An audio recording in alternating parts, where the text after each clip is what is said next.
When a child won't eat the meal you offer him or her, it can be frustrating and worrisome for any parent.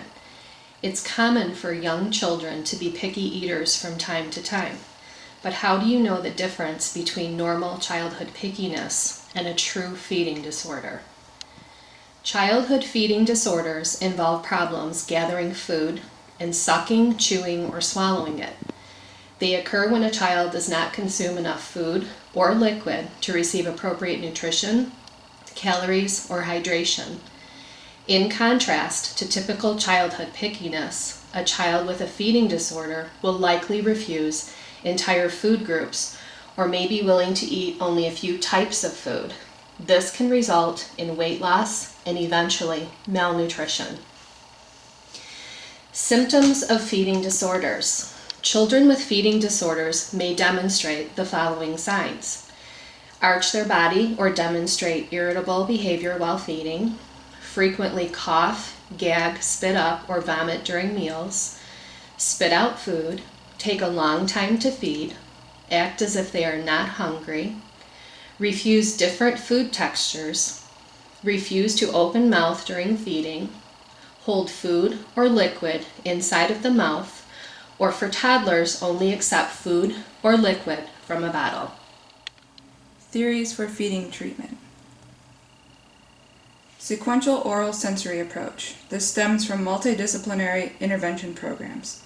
It focuses on the whole child approach to feeding, integrating sensory, motor, oral motor, behavioral learning, medical, and nutritional factors. This program is based on the premise that each child has a specific eating level and food acceptance based on past experience, rather than assuming that eating is only for biological needs. Using desensitization to help a child build new skills using steps to eating. The steps to eating: first is tolerating, being at the table with the food. Second is interacting with the food, such as using utensils to stir or pour the food. Third is smells, picks up to smell the food. Fourth is touch, with fingertip to lips, tip of the tongue. Fifth is taste, lick lips, hold bolus in mouth, and swallow. And lastly is eating. Structured behavioral feeding approach. A child may establish an avoidance pattern toward food. This approach fully integrates all of the child's medical and therapeutic needs with a behavioral intervention plan that rewards positive behaviors and decrease aversive behaviors. The goal is to increase acceptance of oral intake by consistently rewarding. Progressive applications of spoon placements and trials. Rewards are used consistently throughout the program. As the child progresses, the increasing of food variety and volume. Beckman oral motor approach. This is a specific intervention that provides assisted movement to active muscle contraction and build strength. The goal is to increase functional response to pressure, movement, range, strength, and control for the lips, cheeks, jaw, and tongue. The data is measured in terms of motor performance based on movement consistency. Before a treatment is chosen, 3 things are looked at. First, the case history and parent interview. Second, physical feeding and swallow evaluation. Third, observation of mealtime interactions.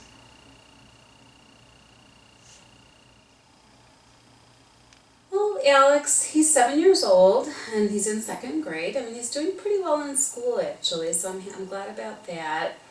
When he gets home, he watches TV usually or plays computer games. Doesn't really have many friends or anything, doesn't really play outside much. I do try to tell him, but that's Alex. Okay, and why don't you tell me a little bit of when you noticed his feeding disorder?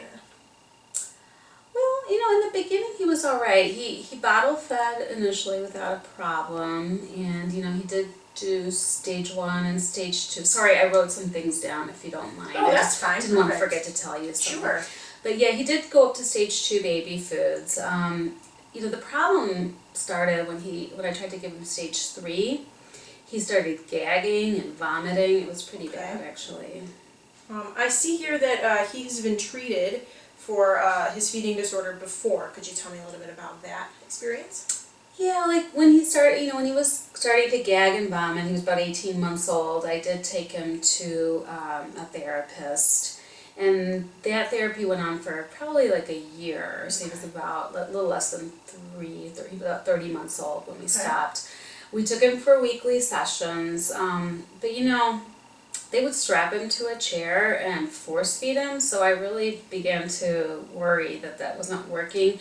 And it actually made things worse because, he just pretty much stopped eating anything at all after that. Sure. I can see your concern from that. So why don't you tell me a little bit about how Alex eats at home? Well, we're pretty limited. I mean, he just eats stage 2 Gerber, has to be Gerber, only carrots. And that's pretty much the only solid food he eats. Okay. He will drink some flashing fruit punch, only from the juice box, not from anything else. And he will drink a little bit of chocolate milk, again, only from the chocolate milk packages, not from anything else. Okay. But the problem is that Gerber is pulling the carrots from their lineup. So I've been running around to every grocery store I can find them in, but they're not, I can't seem to find anymore. Okay. So, and Alex keeps asking me, where are we going to get my food? How am I ever going to eat? Am I going to starve to death? Okay. Yeah, I definitely see your concern, and I'm glad you came to us and we could make some recommendations for you and what you can do at home for Alex. Yeah, I really need some help. I think he's really, really worried that he's going to starve to death. Sure, I can see and that. I'm worried. What am I going to feed him? What am I going to give him? He gags at everything else. Sure. So the first thing I'd like to recommend is make a schedule of when he's going to eat, so that he knows when, and everybody in the home knows, so that he. Well, it's just me and him. Predictable. I'm a single mom, Okay. So yeah, I mean, my husband, he couldn't take it anymore. He left. So yeah. Okay. And then later on, we're going to show you just how the therapy will work and how we're going to transition him. And it'll be a slow transition, and we'll include you in everything, and it should be smooth. Okay, but you can't strap him to a chair or anything Absolutely like that. not. We do not force feed because here. we can't do that. No. Okay. Okay. Well, thanks for interviewing with me. So after the interview, we found that he didn't have any medical or motor issues. So we knew that it was just behavioral therapy that he needed to increase his food. We also found that his he had food refusal, food selectivity, failure to advance texture, container specificity, and high anxiety. We also noticed that he was at risk for nutritional deficits and oral motor delays. So now we are going to introduce the therapy that we're going to use for AP. We're going to use the sequential oral sensory approach for him. And during the session, what we would do with mom in the room is we would start with the stage 2 baby food that he's at now, and then we would do the approach in the appropriate steps. So first we would make sure that he would just tolerate it. After he tolerates it, we would reward him. And once he is able to do that, we would move on to the next step, which is interacting with the stage 2 baby food. And once he completed that step, we would move on to smells, and then the same with touch and taste, and finally eating it. And once he mastered all those steps in the approach, we would move on to the next stage. So then we would move on to stage 3 baby carrots, and then on down the list, as you can see. So finally, we just wanted to give you some tips for success. So starting out with achievable goals in order to build confidence and not overwhelm your child is key. Reward your child with something enjoyable that they like. Minimize distractions around the eating location. Create a schedule so that all know what to expect. Give appropriate options. Remain calm. And use positive language. So just like this cartoon shows, therapy doesn't happen overnight. The little successes and little gains are definitely something to be proud of. So finally, we just wanted to give you some tips for success. So starting out with achievable goals in order to build confidence and not overwhelm your child is key. Reward your child with something enjoyable that they like.